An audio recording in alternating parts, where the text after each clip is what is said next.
मैं ये बात गारंटी के साथ बोल रहा हूँ कि बहुत लोगों को नहीं पता होगा कि दुनिया में कितने देश हैं और उनमें से सबसे पावरफुल देश कौन से हैं। पूरी दुनिया में लगभग 195 देश हैं, लेकिन सिर्फ कुछ ही देश ऐसे हैं जो पूरी दुनिया के पॉलिटिक्स, इकोनॉमी और सिक्योरिटी को इन्फ्लुएंस करते हैं। अगर कल कोई ग्लोबल क्राइसिस आ जाए तो सबकी नजर इन्हीं देशों पे होती है। तो आखिर कौन है दुनिया के 5 सबसे पावरफुल कंट्री, चलिए जानते हैं। नंबर 5 पे आता है जर्मनी। यूरोप जर्मनी का सबसे बड़ा इकोनॉमी है। इसका जीडीपी लगभग 4.7 ट्रिलियन है और यूरोप का इंडस्ट्रियल पावर हाउस है और यहीं से BMW, मर्सिडीज और वोक्सवैगन जैसी बड़ी कंपनियां आती हैं। यूरोप यूनियन के डिसीजन में मेजर इन्फ्लुएंस रखता है जर्मनी। मिलिट्री के मामले में जर्मनी अमेरिका और चाइना जितना पावरफुल नहीं है, लेकिन इकोनॉमिक और डिप्लोमेटिक पावर उसे दुनिया के सबसे इन्फ्लुएंसर कंट्री में रखती है। नंबर 4 पे आता है यूनाइटेड किंगडम। एक समय था जब ब्रिटिश एम्पायर के बारे में कहा जाता था the sun never sets on the British Empire, और अभी के टाइम पे यूके न्यूक्लियर वेपन कंट्री है, यूनाइटेड नेशन सिक्योरिटी काउंसिल का परमानेंट मेंबर है और लंदन दुनिया के सबसे बड़े फाइनेंस सेंटर में से एक है। और सबसे बड़ी बात यह है कि नाटो एलियंस का की मेंबर है। एरिया छोटा होने के बावजूद भी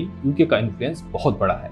नंबर 3 पे आता है रसिया। रसिया दुनिया का सबसे बड़ा कंट्री है एरिया के हिसाब से। इनके पास लार्जेस्ट न्यूक्लियर आर्सेनल है और एडवांस मिसाइल टेक्नोलॉजी है। इनके पास ह्यूज नेचुरल रिसोर्स है और स्ट्रॉन्ग मिलिट्री प्रेजेंस है। ये एक ऐसा देश है कि यूक्रेन वॉर के बाद भी रसिया ग्लोबल जियोपॉलिटिक्स में एक मेजर पावर बना हुआ है। एक एस्टीमेट के हिसाब से रसिया के पास 5000 न्यूक्लियर वॉरहेड है। अब नंबर 2 पे आता है चाइना। पिछले 40 सालों में चाइना ने दुनिया को सबसे ज्यादा सरप्राइज किया है और अभी के टाइम पे वर्ल्ड सेकंड लार्जेस्ट इकोनॉमी है। China manufacturing hub of the world माना जाता है और चाइना की मिलिट्री बहुत तेज ग्रो कर रहे हैं। और चाइना की खास बात यह है कि AI, EV और इंफ्रास्ट्रक्चर में मैसिव इन्वेस्टमेंट करता है। आज दुनिया के बहुत से प्रोडक्ट चाइना में बनते हैं, वो भी सस्ते रेटों पे। चाइना का इन्फ्लुएंस एशिया, अफ्रीका और लैटिन अमेरिका तक तेजी से बढ़ रहा है। नंबर 1 पे है अमेरिका। वर्ल्ड लार्जेस्ट इकोनॉमी है अमेरिका की। सबसे ज्यादा मिलिट्री पे पैसा खर्चा करते हैं अमेरिका वाले और मोस्ट पावरफुल मिलिट्री एलियंस है। सिलिकॉन वैली और वर्ल्ड बिगेस्ट टेक कंपनी है इनके पास। और सबसे बड़ी बात यह है जो अमेरिका को बड़ा बनाता है, डॉलर दुनिया की रिजर्व करेंसी है। Apple, Microsoft, Google, Amazon, Nvidia जैसी कंपनी अमेरिका को टेक्नोलॉजिकल सुपर पावर बनाती है। आज भी ग्लोबल पॉलिटिक्स में अमेरिका का इन्फ्लुएंस सबसे ज्यादा माना जाता है। हमारे लिए सवाल ये है कि इंडिया कहाँ है इनमें।